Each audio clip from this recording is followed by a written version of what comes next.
उशीरच झाला. अहो कुठे आलो काय विचारताय? आपल्या हॉलमध्ये. कशाला? अहो दिवाळी पाहायला.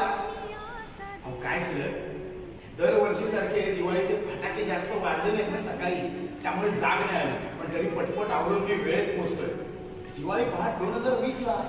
अहो तुम्ही म्हणाल की दिवाळी पहाट कशी काय साजरी होईल बाहेर अशी परिस्थिती असताना, पण नाही ना, इकडेच तर घरी मजा आहे. आपल्या पुराण लष्कर सहयोग डोंबिवलीने या वर्षीची दिवाळी पहाट एका वेगळ्या पद्धतीने पण त्याच उत्साहात साजरी करायचं ठरवलं. कसं आहे, उत्सव तोच आहे, उत्साह पण तोच आहे, फक्त यावेळी सादरीकरणाचं माध्यम फक्त बदललेलं आहे. लगेचच सुरुवात करूया. कार्यक्रम चालू होतोय. असं असतं, कुठल्याही कार्यक्रमाची सुरुवात आम्ही कलाकार नटराजाच्या वंदनेने करतो. हीच नटराजाची वंदना, नटराजाची नांदी आपल्या समोर सादर करते कुमारी प्रचिती सावंत. या या बघूया चला.